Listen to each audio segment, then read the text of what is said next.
Here we are back with another one of your lessons. We're at the 7th M, the 7 emotion. In this lesson, we're going to take an overview, a 30,000 foot view perspective of the purpose of emotions.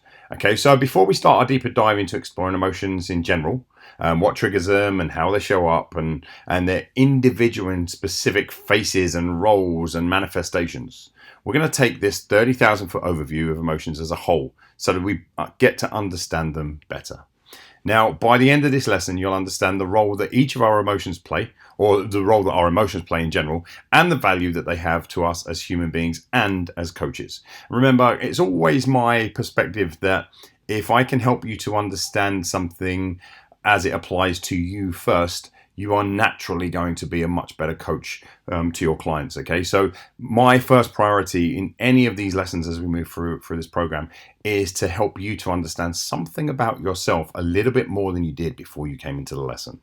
Okay, so when you think about it, it's almost impossible to imagine life without seeing it through an emotional lens. Like literally every aspect of our lives, you know, kind of we ask people how they're feeling, and they're feeling happy or they're sad or they're angry or they're grieving something and they're, you know, really deeply emotional, or maybe they're lustful. Any one of these things that are showing up in these pictures here, and any number of nuanced variants of that. Okay, being so, being a bit of a malaise, being really down, being really happy, being joyful, being, you know, middle of the road, any number of things. But every experience that we have as human beings is coming to us through this lens of emotion. And so it's really important that we get a bit of an understanding of, or not just a bit, a fairly decent understanding of the emotional inner workings of our brains and what these emotions are here to do, what they're here to tell us, how they're here to serve us. And believe me, regardless of whether you consider it a positive emotion, you know, happiness, or you consider it a negative emotion, you know, maybe anger or grieving or something like that. Regardless, every single emotion that you have, every single emotion that you experience in your day-to-day life is there to serve you. It is there to serve a purpose. And if you can actually learn what the emotion is telling you, you're going to get the most out of that signal. You're going to get the most out of that experience and return back to the if you want to call it that at the moment, the more positive experiences that you really want to have. Okay, so regardless of the emotion we're feeling at any given time, every single one of our emotions serves us, right? And it serves to actively shape the experience of life we're having at that moment, and to give our lives a sense of overall meaning, right? So not only, you know, let's say we're really happy right now, you know, kind of we're beaming from ear to ear, we're having a great time. During that time when we're really happy, we may perceive the world differently. We may think different thoughts. We may open ourselves up to other experiences and other thoughts about how our lives could be, right? You're in a really great mood for whatever reason, and you start thinking about what life could be and what life is for and how you want to use it. Similarly, when you're in a really crappy, when you're in a really shitty place, kind of how you view the world at that moment in time and the sense of meaning you get from it may be a completely different thing. Okay, and so our emotions are, as you know full well, our emotions are this constant roller coaster of ups and downs and ins and outs and all of this kind of stuff that are kind of creating a narrative. Not kind of, they are absolutely creating a narrative for us about what life is, what it means, and what it could be for us. Okay, that's why it's so important to understand this. But emotions aren't just, you know, something we have. They actually serve a variety of highly sophisticated and important roles to us as individuals, to our experience of our most important relationships, and to the wider social collectives that we're engaged in most regularly. Okay, so we can kind of call these three areas, the three aspects of our emotional landscape, these three things. We can call them intrapersonal. In other words, the emotions we have that signal something to ourselves, that are telling us something about either ourselves, our environment, or our place within that environment. Okay, intrapersonal. They're also telling us something interpersonal. They're telling us stuff about us and the people of our tribe. That can be our most intimate members of our family and inner circles. And it may actually include some of the people that we work with and stuff, but certainly kind of the intimate relationships would fall into that. And it can also tell us something. There's a social and cultural aspect. In other words, how our emotions communicate something between us and society at large, the wider society.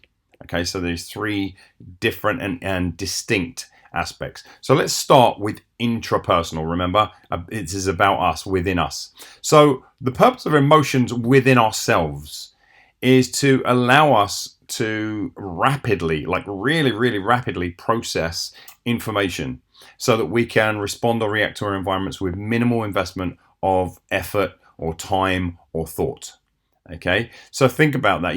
Very often, how often have you been in a place and you just picked up what you might call a bad vibe, right? You're walking through a place and you're not exactly sure what it is, but you know that something's not quite right there. Now, if you stopped to literally look at every face, let's say you're in a bar or whatever and you pick up a bad vibe, and you stop to look at every face in that bar, and then you kind of, does that person look in a good mood, bad mood? Does that person look in a good mood, bad mood? What's that one got in their hands? You can imagine like just how much time it would take for you to critically appraise your environment, right? But when your emotions are working for you, kind of, at a kind of a background level where your brain is picking up all of this information from the environment at a subconscious level, it's already packed together all the stuff, and it says, hey, have this emotion, and this emotion is get the hell out of here, something's about to kick off here. And you don't have all the data, but you do have this motivation, this drive to say, I'm going to get the hell out of here, right? That's the purpose of emotion. Rapid information processing that allows us to respond to react to our environments with minimal investment of time or effort of thought. So this allows us as individuals to make really rapid decisions about what to do about the threats that could harm us, or, the flip side, I've just used a kind of a dark side emotion, you could say, but it might be something really positive. You walk into a place, you're getting a really, really good vibe, and particularly from that group over in that corner or whatever, and you get drawn to them. Right? And it might be because your brain is picking out an opportunity for you that if you cognitively were to think about it, the party or the event could be over by the time you went and made your approach, right? So it allows us to avoid threats that could harm us or move toward opportunities that could serve us without the time delay that's often created by cognitively weighing up all the individual pros and cons of each circumstance. Well, what if I've got it wrong? And what if I approach them wrong? And what if I say the wrong thing? And what if they're not interested? And like our brains can very often talk us out of things, right? Or talk us into things. Whereas if we trust our emotions at times, and I'm not saying that our emotions always give us the exact right information. We'll come to that in a later lesson. But, kind of the idea here is that the brain has done a huge amount of calculation and said, this feels to me like it's got more benefit than harm if I do this thing. Right? Or this feels to me like if I don't do this thing, there's going to be more harm than benefit. So you better move your ass. Okay, so hopefully that makes sense. So, for instance, without the emotion of fear, we'd have to actively, work our way through the risk to benefit ratios of running from the bear versus immediately taking action. Am I fast enough? Have I done my laces up? Am I wearing the right trainers? Can I actually outrun a bear? How fast do bears run? Should I take the upper path or the lower path? Should I turn left or should I turn right? Like, if you really stop to think about all of the potential data that is available to us when we're having the experience of fear, if we were to try, not forgetting the fact that we're not in our prefrontal cortex, so we're not particularly logical at that moment anyway. But even if you were to think your way through all of the different things that you could do, you would probably end up frozen to the spot, and the bear would come across and jump on you and eat you, right? Versus you are having an extreme emotion of fear that is motivating you to turn around and get your ass out of there. It's completely different, right? Without even having to think about all the individual points. So without the emotional driver of disgust, for example, we'd probably end up consuming a lot more spoiled and even poisonous foods, right? So the purpose of disgust is to keep us away from something, or if we've accidentally ingested it, for example, to create that sense of wanting to throw up, wanting to vomit, wanting to get those foods out of us. It's disgust that does that, right? And so, that the emotion is there to stop us having to think our way through it. Okay, and again, I'm not saying that that the emotion of disgust is always right. You know, there are lots of people from other countries and other cultures who eat a lot of things that, for perhaps in a Western culture, is really, really weird to eat and goes beyond weird and may even seem disgusting. You know, kind of like if you've ever watched those survival programs of Australian Aboriginals, or Australian natives actually consuming witchetty grubs, like live grubs and things from out of logs, right? You if you've never done that before and you've never trained yourself to do that, that might seem disgusting. It might trigger your disgust response. Okay, you're out off the back of your disgust emotion, right? So, and likewise, without the emotional driver of anger, we would have no actual awareness of when our boundaries are being violated by others, when people are taking advantage of us, when they're encroaching on our territory, when they're behaving in ways that are likely to cause harm to us or the people that are important to us. Okay, so even anger, a lot of people are talking about like getting rid of anger, and we shouldn't feel angry, but no, anger actually has a really, really important role. Okay, so here's just a few examples, right? So emotions are actually useful. It's just we need to come to understand what they mean and how they're useful, right? Like similarly to any tool, right? A hammer is useful, but it's not useful for chopping down a tree, is it? Right? Kind of, you need a saw for a tree. Similarly, a saw is really useful, but it's not useful for putting up a shelf. You need like a screwdriver or something, or a drill for putting up the shelf. Right? Each tool has its own place. It has its own purpose. It has its own area where it's the most efficient and effective tool. Similarly, emotions are the same. Each one of our emotions serve a purpose, and when they're used in the right place and for the right amount of time and to the right extent, those emotions are going to be really, really skillful. It's usually when we're overusing one for too long, applying it too intensively, or to the wrong scenario, that it becomes the problem. Okay, but all emotions are useful. They're inherently useful. We just need to learn how to use them fully. So the reason that they're useful is that they prepare the body for action in advance of all the data, meaning that we're already moving before being attacked by the bear. We're already engaging in proactive action that maximizes opportunity, right? So I'll say that again. Emotions are useful because they prepare the body for action.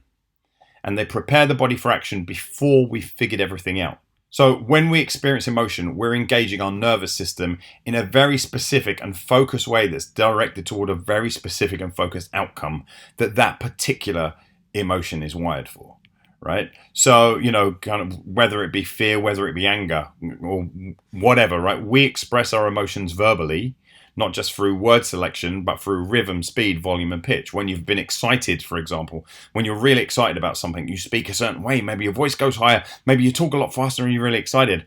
When you are expressing the emotion of fear verbally, again, you might be quite high pitched or whatever, but there's a distinct sound difference to an emotion, to a excited voice versus a scared voice. There's a distinct different kind of verbal output for an angry voice compared to a scared voice, right? So we express our emotions verbally, but not just through one way, right? Likewise, our vision is being focused, right? Imagine you're being chased by that bear now, right? Your focus, your visual field is going to be completely different. The auditory signals are being enhanced, right? In other words, you see better, you hear better, your respiration is increasing, because this is all before you've decided that you have to do something. Your brain is already putting you into that emotion. So your respiration is increasing. Time is being distorted, right? In other words, emotion, which you could say is a largely psychological response, is altering how the body is operating. In other words, the physiology. So your psychology is altering your physiology in order to direct its efforts and energies in order to reduce threat, or, again, take advantage of opportunity, right? So we tend to use throwaway global terms like emotion to describe this highly complex and intricately orchestrated system that literally affects perception, attention, inference, learning, memory, goal choice, motivational priorities, physiological reactions, motor behaviors, and behavioral decision making. right? No matter what emotion you're feeling, something is going to happen in your body that causes either your heart rate to go up or down, that changes your perception of things, that places your attention in one place rather than another, that causes you to add one and one make two in this instance, but another time you might go, well, I don't have all the data, but here's the conclusion that I'm drawing.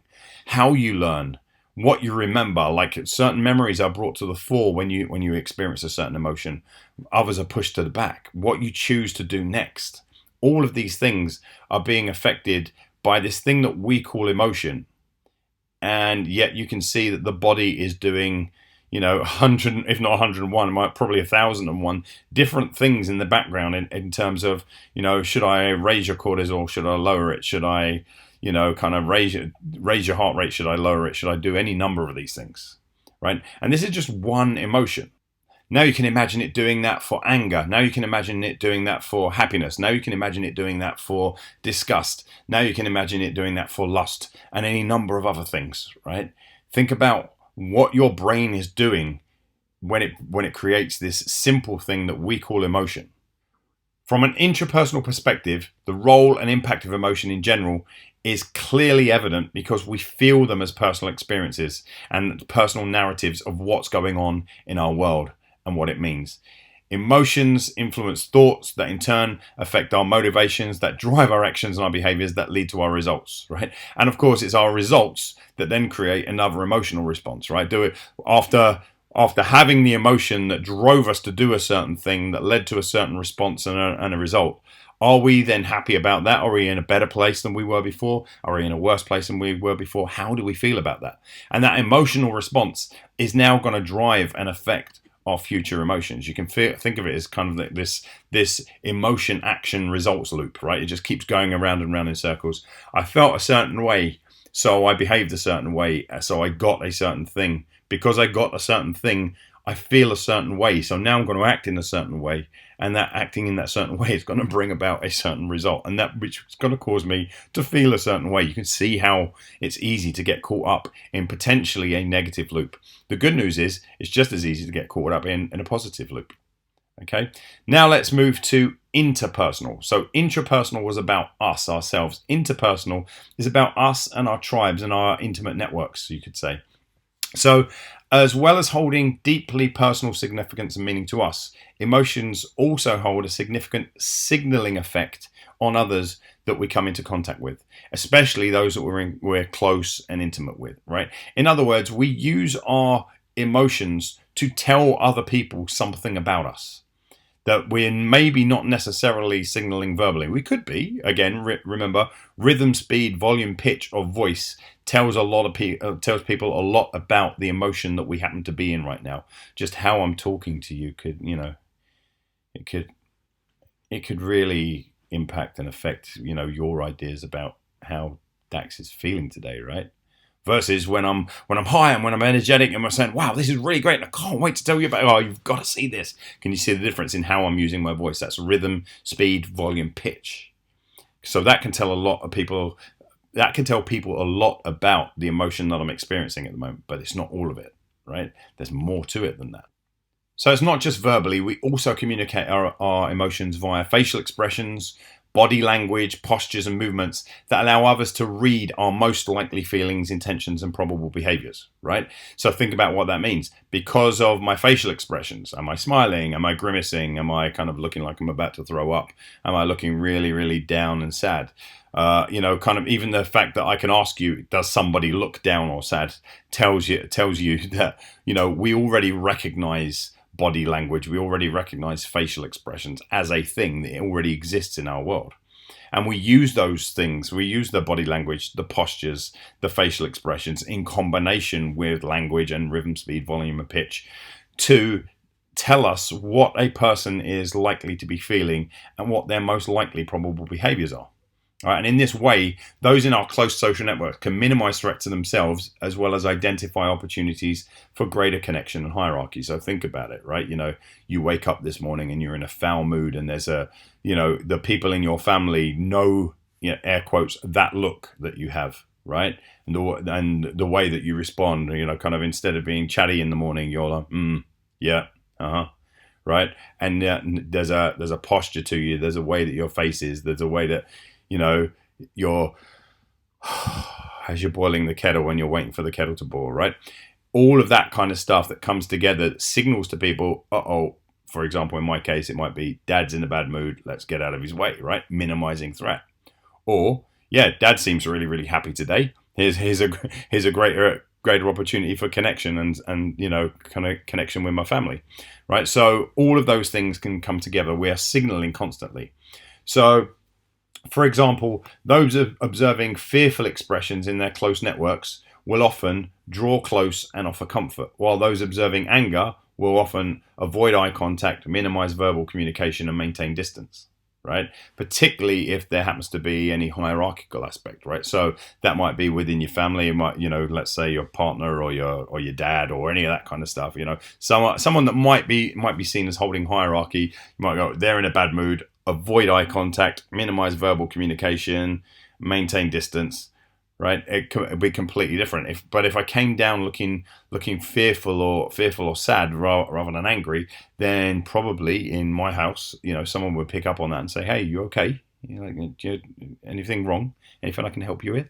Right. So our expressions are communicating a lot of things to a lot of people, and of course, the more intimate the connection between the person signaling the emotion and the person reading the emotion, the more nuanced that signaling is, right? Kind of, you know, long-term married couples or partners, for example, you know, that subtle huff, that certain look, the raising of the eyebrow, it actually may mean a lot more than just the physical movement, right? Someone realizes that, so-and-so's getting pissed, or so-and-so didn't like that, or whatever it was, right? But kind of the longer we're around people, the more intimate the connection, the more we're able to pick up on the nuanced signaling. And here's a really kind of interesting study. It's from 1985, I believe, from Source et al.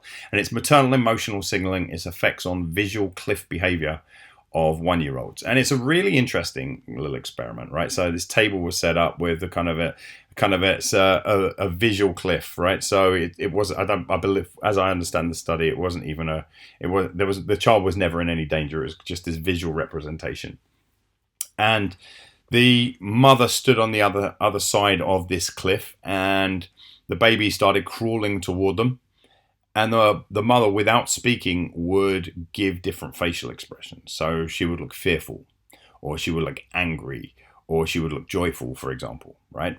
And just on body language alone to these 1-year-olds, in other words, these pre-verbal children who didn't have the understanding of any communications verbally, right? They reacted differently. So if the mum acted with fear, none of the children and none of the babies came across that visual cliff, right? They didn't go to, all the mum had to do was put on a really fearful face when she saw the baby, and that was enough to signal to the child, okay, I'm not going across. Only 6% of the babies, when they saw the mums looking angry, went across. If the mums looked sad, 33%, or if the mums looked joyful or interested, 75% of them crossed the cliff. Okay, so, you know, you can see that, like, it's really, really interesting. You think if all a mum has to do is act fearful, and that triggers an emotional signal in the baby, the baby is then going to be driven by different motivations, and it's certainly not coming over the cliff. Okay, really, really interesting study. It's a bit of an old one, but this is the original one that's often quoted, but there's been lots of kind of subsequent studies that follow on from the same idea. So, a word of caution, however, right? It's really, really important to understand that while emotions are often taught as being hardwired, it turns out that they are to a very large extent trained, meaning that our reading of emotion, especially cross-culturally, isn't always accurate. What we see, what we look and kind of, you know, you'll often see these things where FBI investigators, for example, on TV shows, you know, and they'll say, as I was carrying out the interview or interrogation, did you notice the way they raised their eye at this point, or they look sad at that point, or they look frustrated at that point, and they'll kind of infer things from that. So that means this, and it's not necessarily true. Okay, within our own cultures, to a very large degree, there's a lot of truth in that, but particularly when we go cross-culturally, or particularly, you know, kind of when, very often people have an emotional tell that doesn't fit the norm. Okay, so it's really important to understand that over time, don't go on any of those courses or draw any of those inferences of, well, he crossed his arms when he was speaking to me, which means he was guarded and didn't want to communicate. Right? That's not necessarily the case at all. Right? So emotions aren't necessarily hardwired. There's a few that we seem to be born with, but we learn and unlearn aspects of them. Fear, for example, is hardwired to a degree. The way we express it, but it can also be overwritten. Otherwise, for example, if you imagine no one would ever jump out of an aeroplane, right? And yet people do it all the time for sport. No soldier would ever be able to get themselves to go to war and lift their head up when rounds are coming in. Yet militaries around the world train their soldiers to be able to overcome that fear and keep moving in it, right? So our emotions aren't as hardwired as it's often taught. So even within the native culture, the same expression can have multiple meanings for it. So here's a good example, right? If you look at this first picture, is that a picture of anger or pain, right? Well, it actually turns out this is a picture from someone who's literally just scored a goal in a football match, soccer match if you're American, right? So kind of they've literally just scored a goal and they're over the moon and they're celebrating. But by the small picture, would you be able to pick that up? Or would you have imagined that maybe that person has hurt themselves or something really bad just happened, right? And we can do the exact same process with pictures that look like anger, pictures that look like, fear tends to be the most reproducible across cultures and across scenarios. But even so, I've seen some photographs where someone looked fearful and actually they were just, they were surprised, or their face was transitioning from one expression to another, right? And it was just how they happened to be snapped in that moment. So, we're using this to kind of help us become aware of emotions and how they might show up, but don't kind of assume that emotions look the same across all cultures, for all people, and in all the same circumstances, because they don't. Okay, so as we move further through this section and throughout the remainder of the course, we'll explore all these subtle differences of context and culture and environment. But for now, just recognize that emotions do create interpersonal signaling, but those signals aren't necessarily always interpreted accurately. And again, like just one more example. Let's say you were brought up in a house where I'll use the dad again. Maybe the dad's display of impatience and anger wasn't him raising his voice and raising his hands and or anything like that, but you knew that your dad was starting to get pissed by the way he crossed his arms, or by the way he started talking. He may have actually started talking even more quietly. I used to have an instructor in the army. When all the other instructors, when they got annoyed, they would shout out loud. Our instructor, when he was starting to get pissed at us, he would get quieter. He would take longer spaces between his words. He would slow things down, and then we'd be punished for whatever it was that he said that we did wrong, right? So not everyone displays things, right? So we don't always interpret the signals. Everyone signals their emotions, literally everyone, but we do have our own individual, unique, and nuanced signaling. Okay, which is a bit like what we're learning about coaching in its entirety as we're going through this program anyway, which is, whilst there's a lot of similar ground, everyone's an individual, and that's really what this comes down to. So the last section we're going to look at is social and cultural impact of, or use of, emotion, right? So as well as the intra and interpersonal significance, emotions have a wider social and cultural significance that informs and regulates what are deemed proper and appropriate uses and displays, right? Every culture, right? Every society has its kind of, you could say, its narrative, its storyline about what's okay to do with emotion and what's not, right? Cultures tend to inform their members as to what they should do with their emotions and what they're allowed to do with them, or what they're not allowed to do with them, right? So, they're all sorts of cultural display rules that inform what's right and proper, what's the right and proper way to express the emotion. And they also have their own ideas about what the consequences would be for when those emotional display rules get broken. Right, so there are lots and lots of examples of social or cultural emotional display rules. Big boys don't cry. A lot of cultures have this thing that girls are allowed to cry, but boys aren't.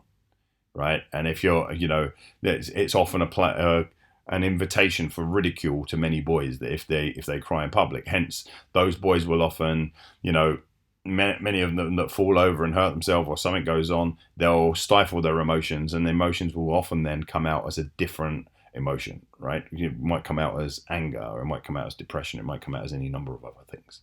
And by the way, I'm not saying that this only happens to men. I'm just saying kind of culturally there tends to be a big boys don't cry aspect, certainly in many Western countries. Okay.